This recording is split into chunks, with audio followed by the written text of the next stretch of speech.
Hello everybody, Bill Owen from mnpctech.com along with Jacques in the workshop, and we are looking at the brand new Inwin 101C, and the C designates that it's got a C-type USB 3.1 port on the top, and it has the RGB logo on the front. It's got a 4-pin header for your RGB, so that lights up and is the same color as all your fans and all your RGB accessories.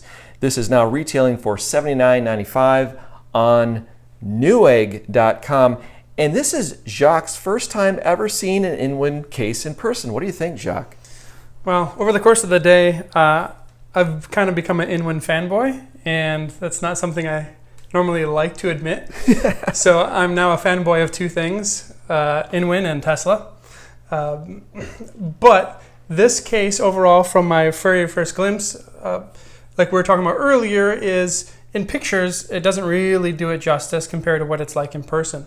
And that's something I kind of want to stress because it was a fairly large departure compared to what I expected it to be when I first came in and saw it. And part of that is just because of how they were able to actually build the case. And you may notice that the front here, we have no perforation, no side intake, nothing. And that's why the build quality feels so stable and so strong, is because this is one piece of sheet metal and it's actually just rolled at this seam here. And the same thing has happened with the back and the bottom.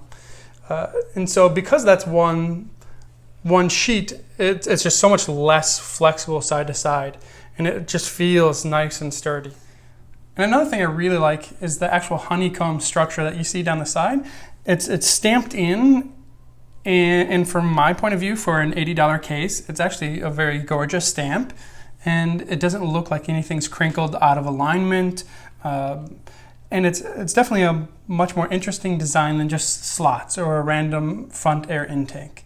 And then of course at the top you can see that we have our single USB-C port. In actuality, like we're talking about between Bill and I would have loved to have seen two USB-C ports. Why there's not two there is kind of baffles me. And then we have two standard USB Type-A 3.0 ports and then headphone ports. Now, according to their literature, they say that, hey, we put these on the top so that it's easier access while it's sitting underneath your desk. But if we actually take a look on the inside, not only does that make cable management for them considerably easier, but you'll also notice just because this front panel is not removable and it's actually lit up by RGBs, that there's just no space to put those in the front. And another thing to talk about too with the front is, here's our power button.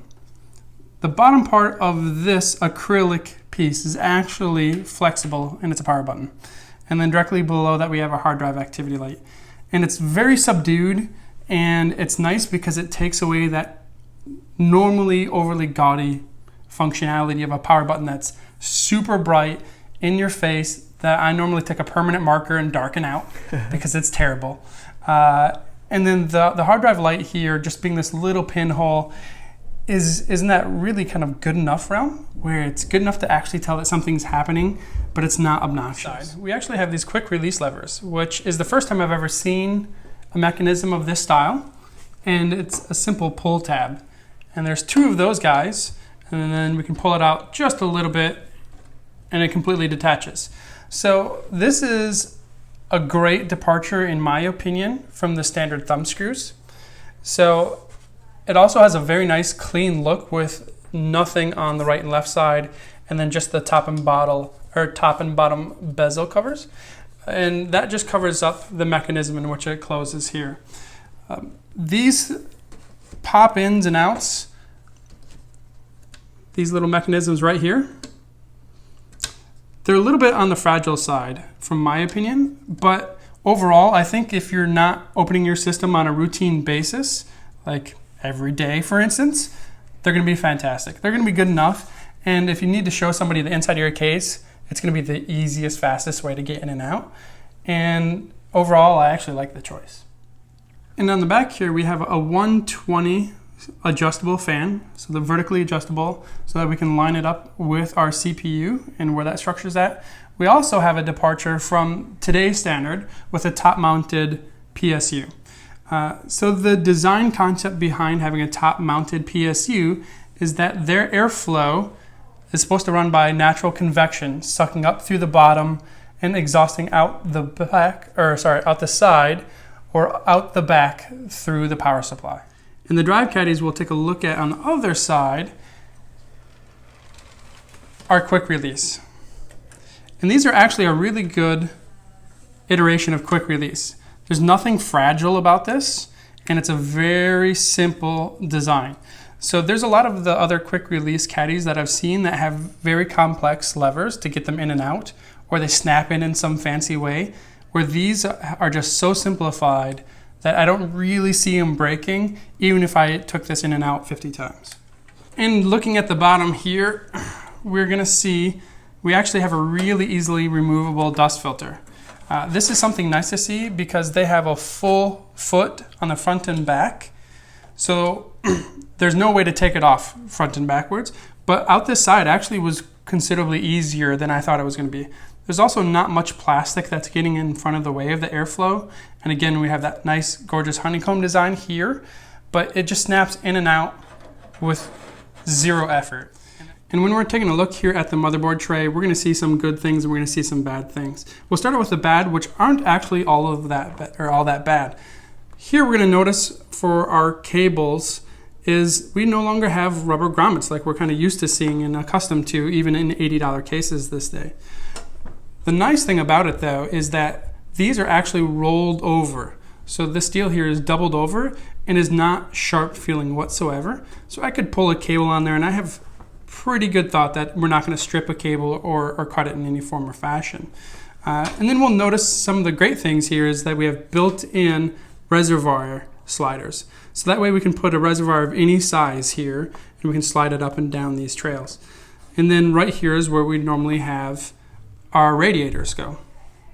One thing I notice is that if you run an ATX board in here, it's going to be right next to the floor, where most cases you've got maybe about a half an inch or an inch of the bottom edge of your motherboard there. And when you have fans in the floor, it's going to be hard to access some of your header pins on your motherboard. You may have to remove a fan to access them. And through the magic of video editing, we've got a black 101C here with a system already in it, so you can get an idea of what a basic system layout is like in the 101C. Now, Jacques, as I was pointing out in the white one, with an ATX board, because it's right at the bottom along the edge of the floor, it's hard to access your motherboard header pins down here. You probably have to remove a fan. So on the good side of that though is that we have all of our cable management automatically covered up by those fans if we choose to actually put in base fans. So while we can't access these pins very easily, we don't have to do anything special other than tying those cables down to the bottom of the case to hide them. Now here's another thing, Jacques. Look at my GPU power connector. It's kind of going up and in. Yeah, so and this is how we were talking about earlier, is while we have 3 cable holes or cable management holes, what we do have also is these rails for that reservoir to slide in. The great side is then we can have a custom water loop in here. The downside is that we don't have any easy access for direct routing for our GPU, at least not anywhere that's going to be straight or look like we're accustomed to seeing. Observation here. You notice that I've got these 2 fans drawing air in from these fans in the floor and out the back side through the side panel. Now what I could have done instead is create a full positive pressure system and have these as intake fans. So you've got the ones in the floor as intakes, these as well, pushing warm air out the exhaust fan and the power supply. What do you think about that? So I currently like how it's set up at the moment, and here's why. Is because with all of our air intake coming right now mainly through the bottom, is that this is our only filtered entrance. So while we could have pulled in air from the outside and that would have given us a much higher pressure. What we would have had to do is pull off the side panel completely to actually clean out our radiator. So I feel like this is actually the best setup that you could have done personally for the lowest amount of maintenance on it. All right, moving around to the back of our system here, even with the basic system, we can kind of see some of the cable routing challenges. And if we want to talk about those real quick, is we have the nice stamped cable tie-offs up the center channel here, but they're not really where I'd like to see them. And where I'd like to see them personally is also along the shroud here, because this shroud does a good job of hiding that cable management. And while some people might not care about the backs of their computers because they're like, hey, that's hidden all of the time. For me, it's always a huge deal because I want my back to look just as good as my front. And I feel like that's really a nice standpoint for, you know, who's an actual system builder and who just built a system. So we don't have any tie-offs on the outside of this shroud, but we can still kind of tie them inside of the other cable reliefs or inside of the other shroud reliefs and hide them to that extent. And again, we see the back side of that shroud. It's nice. We could have the fans on the opposite side of the radiator and they would blow through just perfectly. In this case, we have our radiator right here. And because this is the 101C, we also have that front lighted bezel that we kind of alluded to when we were talking about the white guy. So because this is running off of a 4-pin RGB header that connects directly into our motherboard, it can be synchronized with any of the software, in this case our Gigabyte RGB software. The one thing I really like about this is that it kind of wraps or ties in the exterior of the case with the interior of the case. With whatever your lighting scheme is, it doesn't have to be flashy, it doesn't have to be big and bold all the time. So just to reiterate, these nice Polaris fans is we can see here even through the back panel how uniformly things are actually lit up.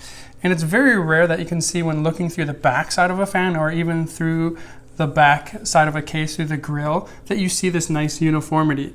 And it actually makes the fan to me a lot better than I would have thought otherwise. One other thing you will see, and we may be able to see it here as we rotate, maybe not, is the side tempered glass here. While it is smoked, we can actually see that there is a little bit of a gap. And this is another good reason that we were talking about having positive pressure into your case, because that positive pressure will allow the air to come out of these gaps rather than into them, keeping your system more clean or dust free. So just a heads up to everybody watching this review that the black 101C I'm giving away, I'm going to take the system out of it and give away the case on mnpctech.com. All you have to do is just go to mnpctech and go to any product page and you'll see a giveaway tab and then you can enter in your information. I'm trying to clear out my shop from too much clutter. I don't have enough time to mod every case that makes its way into my workshop, so I'm giving you the opportunity to either mod this or do a really cool build. So again, all you have to do is just go to mnpctech.com, any product page, find a giveaway tab, and you can enter to win the Inwin 101C. And just as a point of clarification here, that will be for the case, and the system will be stripped out. Yes. I need that system for my wife's computer. She's angry right now because I've stripped down her computer.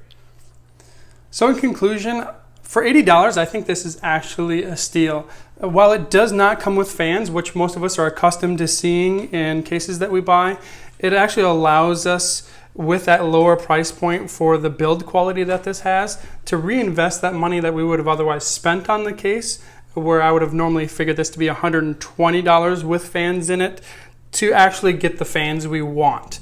Again, the stability of this is rock solid. No matter what I take out of it or how many sides I take off of it, it feels 100% stable and sturdy. Also, the fit and finish of this has been phenomenal.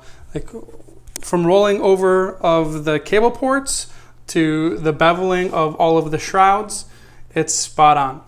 There are a few things again that I didn't like. One, I would have loved to have seen rubber grommets. Two, I would have loved to have seen these pull tabs be made of either something else or be made just a little bit thicker to be a little bit sturdier. But overall, for $80, I think you can't really go wrong here. Yep, I'm glad that you had an opportunity, Jacques, to see your first Inwin case in person and actually review it. And I think you did a great job. And if you ever have time, you're welcome to come back and do another review.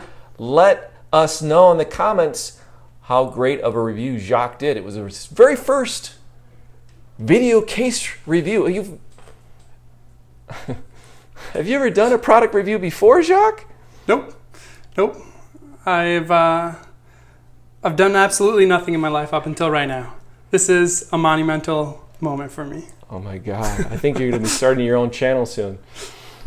All right, everybody. Thanks for watching.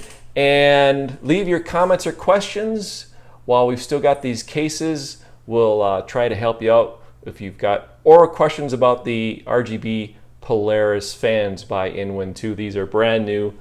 And yeah, they're great. Really like them. And I think that this is, I agree with Jacques on all points he made. My only irritation was just, again, the header pins on the bottom of an ATX motherboard, you know, but I mean, I can live with that. So everybody, thank you for watching, and we hope to see you soon again.